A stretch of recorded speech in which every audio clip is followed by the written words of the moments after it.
Sebuah kisah mahakarya terbaik dari S.H. Mintarja yang sangat populer di masanya berlatar belakang kerajaan Singasari.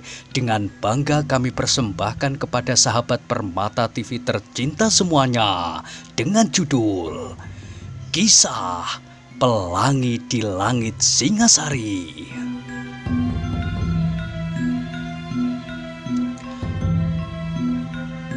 Pada kesempatan yang sangat baik ini, kita masuk pada episode yang ke-141. Selamat menikmati.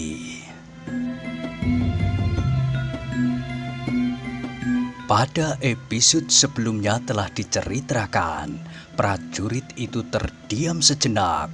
Ia tidak mengerti kenapa Ken Dedes ingin segera mendengar secara langsung laporan prajurit-prajurit yang baru saja datang dari Padang Karautan siang tadi.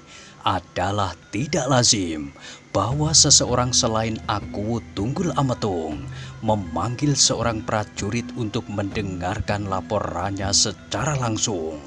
Apabila seseorang tersangkut dalam satu persoalan, maka biasanya Aku Tunggul Ametung sendirilah yang akan memanggilnya dan mempersoalkan dengan orang yang berkepentingan itu. Tetapi kali ini yang memberinya perintah adalah bakal permaisuri Tunggul Ametung itu sendiri yang selama ini belum pernah ada. Karena itu maka prajurit itu sejenak menjadi ragu-ragu. Ken Dedes melihat keraguan-raguan prajurit itu, maka katanya kemudian, "Sudah tentu, apabila laporan itu bukan laporan rahasia yang hanya boleh didengar oleh aku. Meskipun demikian, aku akan dapat bertanya kepadanya tentang keadaan padang itu, tentang Kakang Maesa Agni, dan tentang bendungan yang baru dibuatnya." Prajurit itu mengangguk-anggukkan kepalanya. Kemudian kepala itu membungkuk dalam-dalam. Terdengar ia berkata, "Hamba Tuan Putri, biarlah hamba cari prajurit yang baru saja datang dari Padang Karautan itu." "Carilah hal-hal yang penting. Aku sendiri pasti akan memberitahukan kepadaku. Aku tidak memerlukan hal-hal yang penting itu. Aku hanya ingin mendengar kabar tentang bendungan dan kakakku Mahesa Agni." Prajurit itu pun segera mohon diri, beringsut mundur dan kemudian meninggalkan ruangan itu untuk mencari kedua kawannya yang siang tadi baru saja datang dari Padang Karautan. "Orang-orang itu pasti pulang ke rumah masing-masing," katanya di dalam hati. "Kesempatan untuk menengok keluarga." Tetapi prajurit itu tidak segera keluar halaman. Ditanyakannya kepada pelayan dalam di tangga halaman depan, apakah ada prajurit dari Padang Karautan yang sedang menghadap langsung Aku Tunggul Ametung. "Siang tadi," sahut pelayan dalam itu, "menghadap bersama pemimpin pengawal istana, Kakang Witantra." "Oh," prajurit itu mengangguk-anggukkan kepalanya. "Mereka pasti sudah pulang, mungkin sudah tidur mendengkur di sisi anak-anaknya." Pelayan dalam itu tidak menjawab, tetapi ia tersenyum. Prajurit itu pun kemudian pergi ke regol tempat ia bertugas. Kepada kawan-kawannya dijelaskannya apa yang harus dilakukannya. Sejenak kemudian maka berderaplah kaki-kaki kudanya menyusur jalan kota. Akhirnya kedua prajurit itu benar-benar diketemukannya di rumah masing-masing. Alangkah terkejutnya kedua prajurit itu ketika datang seorang kawannya ke rumah. Mereka menyangka bahwa ada sesuatu yang penting, tetapi mereka memberengut ketika mereka mendengar keperluan prajurit itu.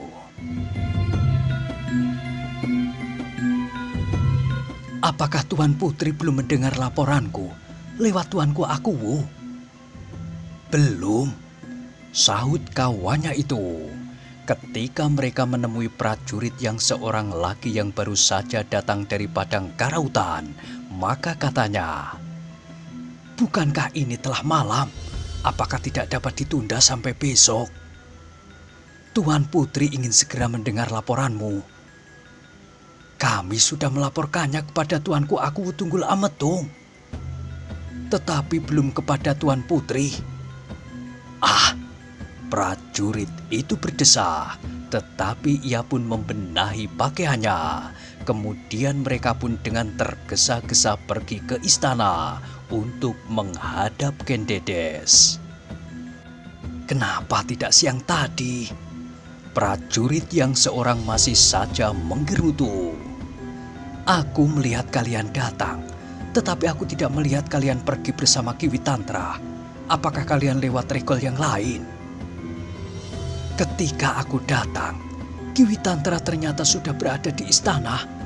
Aku keluar lewat regol yang itu-itu juga. Tetapi agaknya kau baru mengambil rangsum atau baru memakannya di belakang gardu." Prajurit itu mengangguk-anggukkan kepalanya. Mereka pun kemudian terdiam.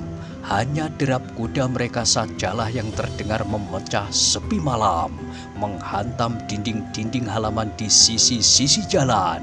Angin malam yang dingin mengalir mengusap tubuh-tubuh mereka yang lembab oleh keringat dan embun itu. Kedua prajurit itu pun kemudian dihadapkan kepada Ken Dedes yang hampir tidak sabar menunggunya.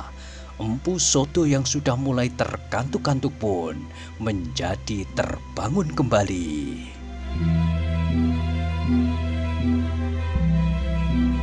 "Kemarilah," berkata Ken Dedes mempersilahkan kedua prajurit itu. Kedua prajurit itu pun beringsut maju. Mereka menjadi agak canggung. Mereka belum pernah menghadap gadis bakal permaisuri Aku Tunggul Ametung.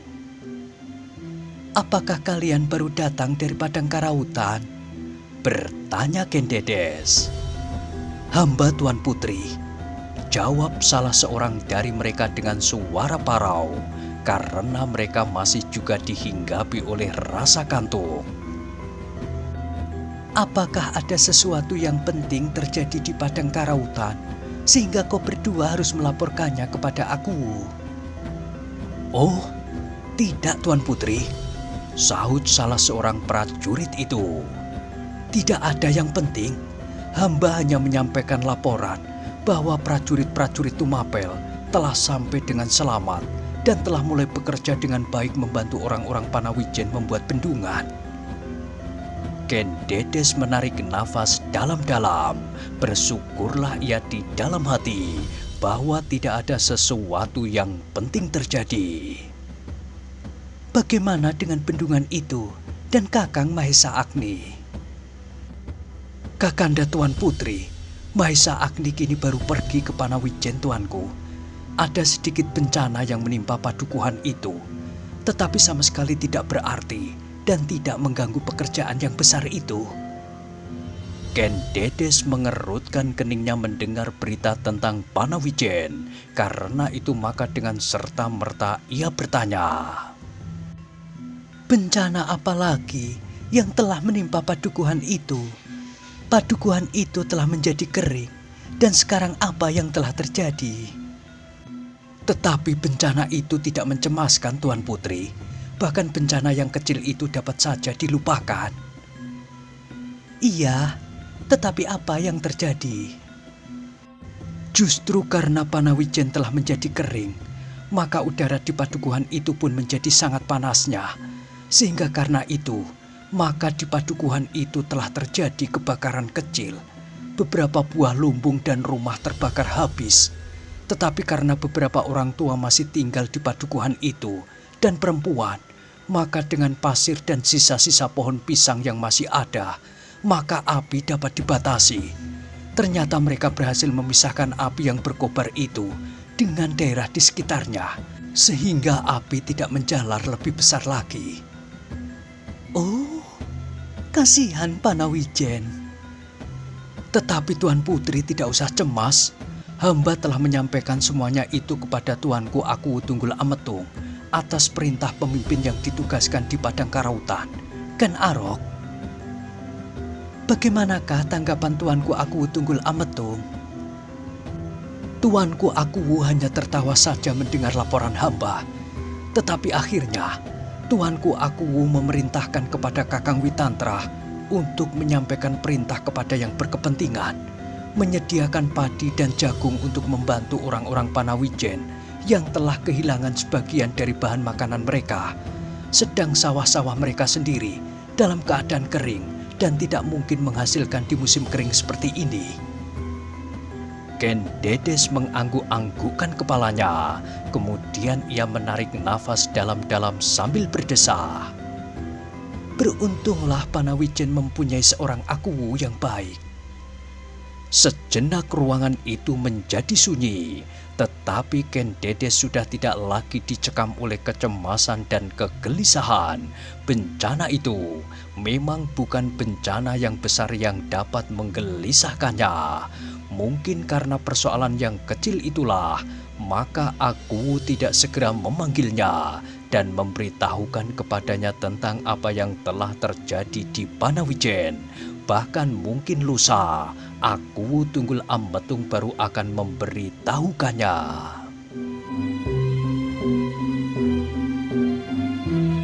Tetapi tanggapan Empu Sodo agak berbeda dengan tanggapan Ken Dedes. Sesaat dipandangnya wajah emban tua yang duduk di sisi Ken Dedes itu. Tetapi agaknya emban tua itu pun merasa bahwa tidak terjadi sesuatu di Padang Karautan. Emban tua itu beberapa kali mengangguk-anggukkan kepalanya tanpa suatu kesan yang mendebarkan hatinya. Namun Empu Sodo masih menahan diri untuk tidak berkata sesuatu. Ia masih menunggu. Barangkali prajurit itu masih ingin menyampaikan beberapa persoalan kepada Ken Dedes. Tetapi prajurit itu masih juga terdiam.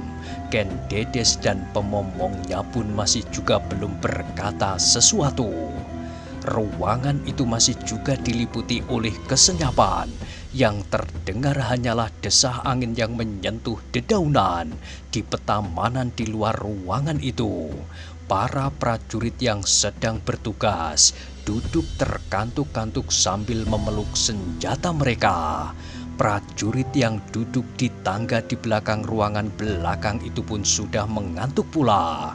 Seharusnya ia sudah selesai dengan tugasnya dan pulang ke rumah, minum air hangat dan makan sekenyang-kenyangnya. Tetapi ia masih saja duduk di tangga istana bersama beberapa pelayan dalam di ujung tangga yang lain. Perutku lapar, gumamnya seorang diri. Tiba-tiba di kejauhan dilihatnya cahaya yang melontar dari celah-celah pintu. Di sana itu masih ada orang. Mungkin seorang pelayan yang dapat pergi ke dapur sejenak mengambil rangsum tambahan buatku. Tetapi prajurit itu tidak berani meninggalkan tempatnya. Emban tadi mengatakan bahwa aku akan dapat pergi ke dapur. Tetapi bagaimana dengan laki-laki tua itu? Akhirnya kembali prajurit itu duduk mengantuk sambil menahan lapar yang mengganggu perutnya.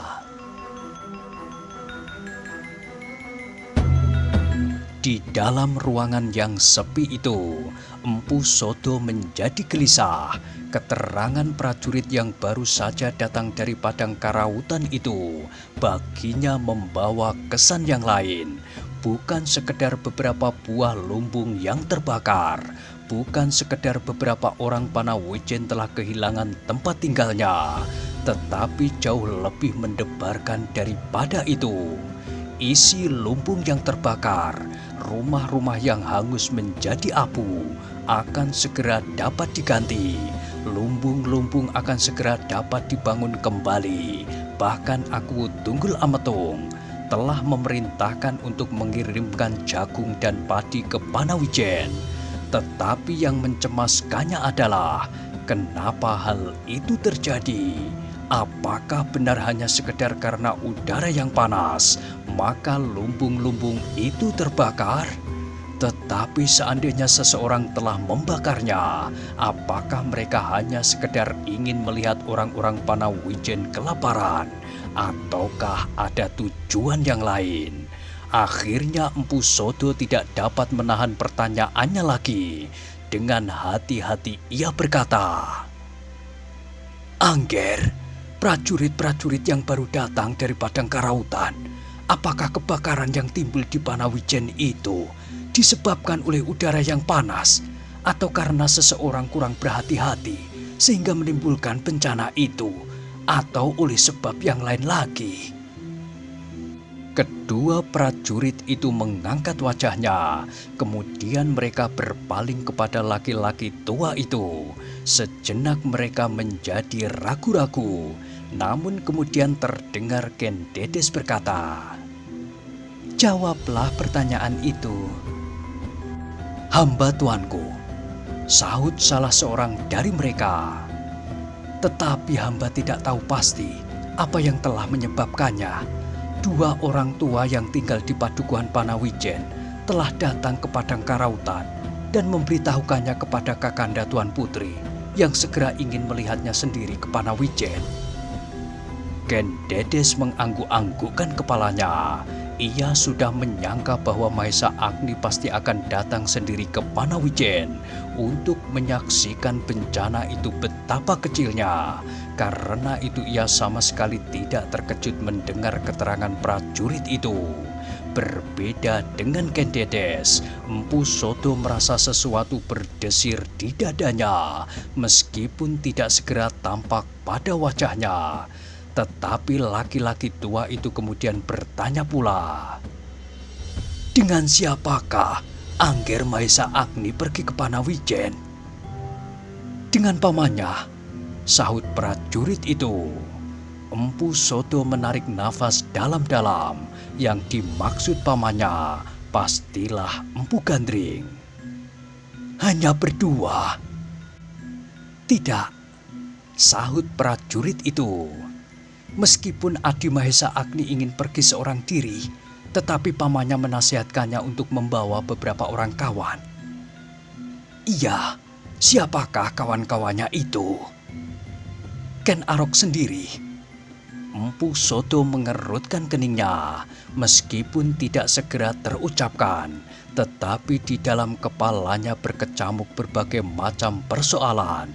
Ia menjadi curiga bahwa di Padukuhan Panawijen telah timbul kebakaran betapapun kecilnya. Kemudian dua orang laki-laki tua yang tinggal di Panawijen datang ke Padang Karautan untuk memberitahukan kebakaran itu kepada Mahesa Agni, bahwa ada dua orang laki-laki tua berani melintasi Padang Karautan itu telah menarik perhatiannya pula. Tiba-tiba Empu Sodo itu mengerutkan keningnya. Debar di dalam dadanya menjadi semakin cepat. Ia sampai pada suatu kesimpulan yang sangat menggelisahkannya. Katanya di dalam hati, "Ini pasti pokal Kebu Sindet dan Wong Sarimpat untuk memikat Mahesa Agni datang ke Panawijen. Mudah-mudahan Empu Gandring cukup waspada. Tetapi agaknya Empu Gandring belum mengenalnya. Kelicikan dan kecurangan bukan soal bagi mereka berdua." Empu Sodo itu pun menjadi gelisah, tetapi kegelisahannya itu masih saja dicoba untuk disembunyikannya. "Angger," berkata Empu Sodo kemudian kepada kedua prajurit itu, "kapankah Angger ke Padang Karautan?" "Lusa aku akan kembali. Aku masih semalam lagi berada di Tumapel." Empu Sodo mengangguk-anggukkan kepalanya. Kemudian kepada Ken Dedes ia berkata, "Tuan Putri, apakah masih ada yang ingin tuanku ketahui?" "Aku kira untuk sementara tidak, Kiai." "Apakah tuanku ingin berpesan kepada mereka?" Ken Dedes terdiam sejenak. Kepada emban pemomongnya ia bertanya, "Apakah yang penting aku pesankan kepada mereka, Bibi?" Emban tua itu mengangkat kepalanya. ditatapnya kedua prajurit itu sejenak. Kemudian kepada Ken Dedes ia berkata, "Tuanku, tak ada yang lebih penting tuanku pesankan daripada mengharap agar Angger Mahesa Agni menjadi lebih berhati-hati. Bahaya akan dapat selalu menerkamnya setiap saat. Beritahukan kepada kedua prajurit itu bahwa mereka harus berhati-hati pula." Ken Dedes mengangguk-anggukkan kepalanya. Katanya, "Kau dengar kata-kata Bibi Emban itu?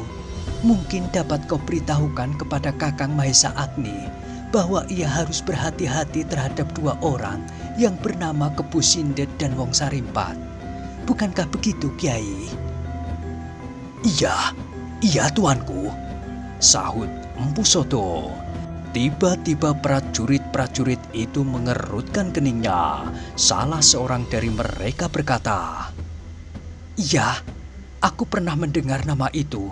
Menurut cerita yang pernah aku dengar, di padang karautan sekarang berkeliaran kedua orang bersaudara itu yang pernah bertemu dengan Adi Mahesa Agni, dan pamannya adalah salah seorang dari mereka yang bernama Wong Sarimpat." "Hei!" Empu Soto terkejut mendengar keterangan itu. "Jadi Wong Sarimpat telah mencoba menjumpai Angger Mahesa Agni?" Kedua prajurit itu terkejut mendengar pertanyaan Empu Soto, tetapi sejenak kemudian mereka menjawab, "Iya, aku tidak tahu kebenaran dari cerita itu. Mahesa Agni sendiri tidak pernah mengatakannya." "Kalau demikian, dari siapa mereka mendengar cerita itu?" "Ki Buyut Panawijen." Empu Soto mengangguk-anggukkan kepalanya. Kalau demikian maka hanya Ki Buyutlah yang diberitahu bahwa bahaya itu pernah ditemui oleh Mahesa Agni. Untunglah bahwa pamannya Empu Gandring ada bersamanya. Tetapi agaknya Ki Buyut Panawijen itu telah mengatakannya pula kepada orang lain, sehingga akhirnya cerita itu pun tersebar di antara orang-orang Panawijen dan para prajurit dari Tumapel. Dada Empu Soto berguncang ketika prajurit itu berkata seterusnya, "Tetapi Wong Sarimpat bukanlah bahaya yang sebenarnya bagi Adi Mahesa Agni. Sumber dari bahaya yang selalu membayangi anak muda itu adalah kuda sempana dan gurunya." Perlahan-lahan, Empu Soto melepaskan tarikan nafas yang tiba-tiba terasa seolah-olah berhenti. Tetapi ia tidak berkata sepatah kata pun. Kesunyian sekali lagi menghinggapi ruangan itu. Malam yang bertambah malam pun terasa semakin sepi. Di kejauhan, terdengar bunyi kentongan dalam nada dara muluk. Hampir tengah malam, sejenak kemudian terdengar Ken Dedes berkata, "Aku kira keperluanku dengan kalian telah selesai. Kalian dapat kembali ke rumah kalian. Besok kalau kalian akan kembali ke padang karautan, aku ingin bertemu dengan kalian sekali lagi." "Hamba Tuan Putri," sahut kedua prajurit itu hampir bersamaan. Sesaat kemudian, maka keduanya telah mohon diri dan meninggalkan ruangan itu. Prajurit yang menjemputnya masih saja duduk mengantuk di tangga belakang. Ketika ia melihat kedua prajurit itu pergi, maka ia pun mengumpat di dalam hatinya. Empu Soto yang masih duduk di dalam ruangan belakang bersama dengan Ken Dedes dan emban tua itu pun menjadi semakin tidak tentram. Setiap orang menganggap bahwa kuda sempana dan dirinya adalah sumber bencana bagi Mahesa Agni, dan ia pun tidak akan dapat mengingkari. Dengan demikian, apabila Mahesa Agni kali ini benar-benar masuk ke dalam jebakan Kepu Sindet dan Wong Sarimpat, maka dirinya lah yang harus bertanggung jawab. Karena itu, karena ketegangan yang mencekam jantungnya, Empu Soto tidak lagi dapat duduk lebih lama. Sejenak kemudian, maka ia pun mohon diri pula untuk meninggalkan ruangan itu. "Tuanku," berkata Empu Soto, "sebenarnya hamba ingin menyampaikan pesan ini juga kepada Tuanku Tunggul Ametung. Tetapi hamba tidak berani. Hamba merasa diri hamba yang kotor.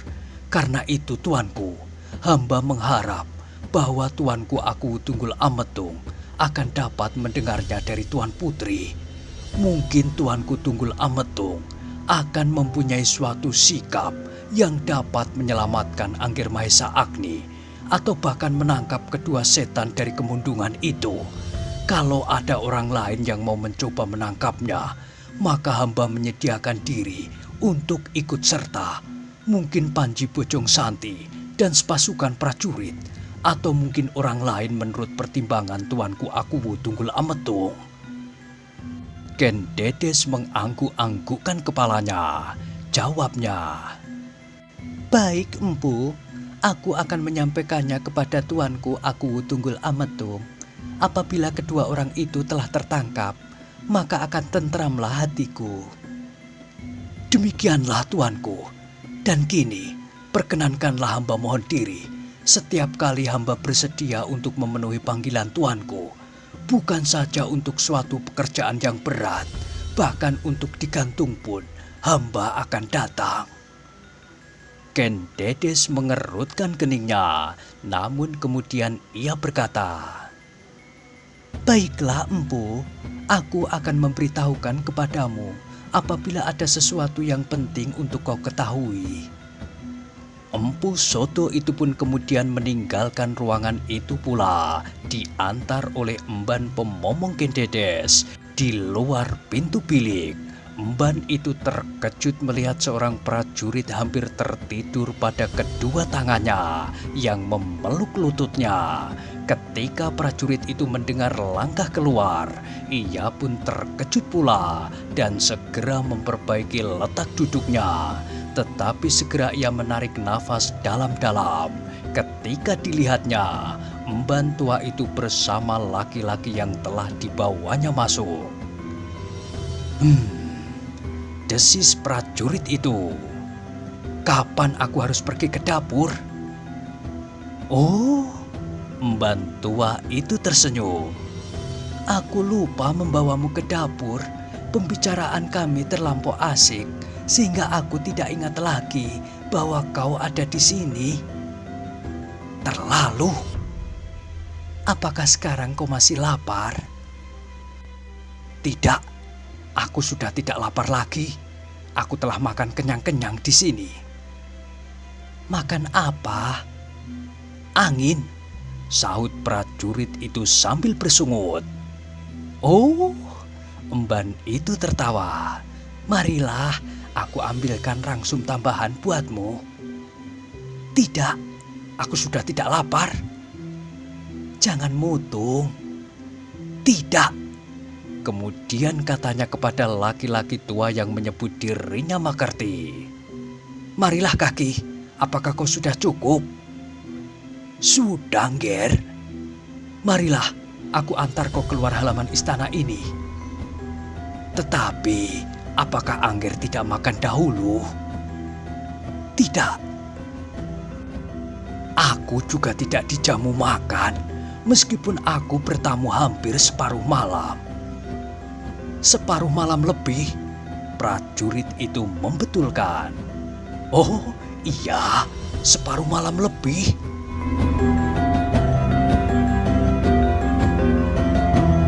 Keduanya pun kemudian meninggalkan halaman belakang. Terkantuk-kantuk prajurit itu membawa Empu Soto keluar. Dilewatinya regol dalam yang bertugas di regol itu. Ternyata sudah berganti orang. Demikian pula di regol halaman. Kawan-kawannya bertugas telah pulang ke rumah masing-masing. "Dari mana?"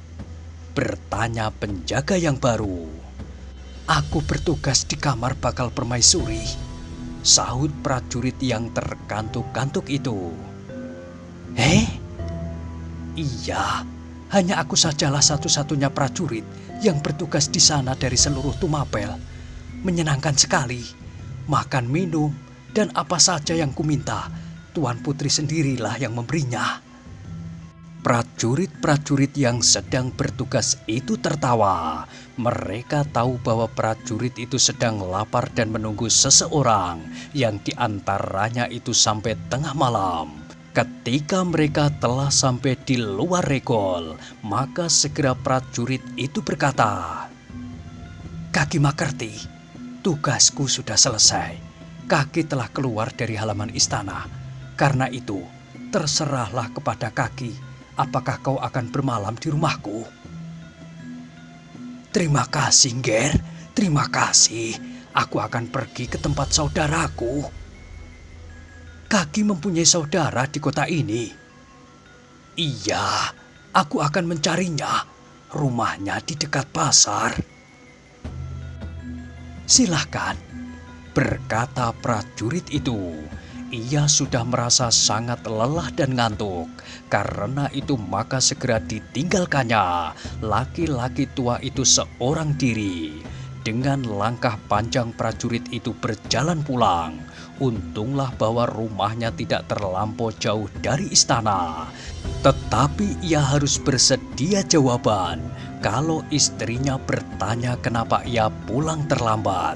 Istrinya kadang-kadang menjadi cemburu karena seorang kawannya yang dekat baru-baru ini telah mengambil seorang istri muda.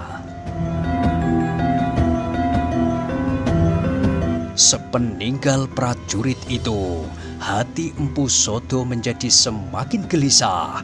Terbayang di angan-angannya, Mahesa Agni kini sedang merangkak masuk ke dalam jebakan yang dipasang oleh Kepu Sindet dan Wong Sarimpat.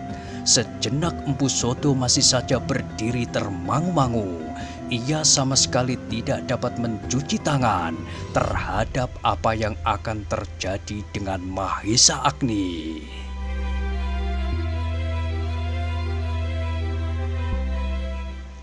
Nah, bagaimanakah kisah selanjutnya? Silahkan ikuti terus kisah Pelangi di Langit Singasari pada episode berikutnya. Sampai jumpa.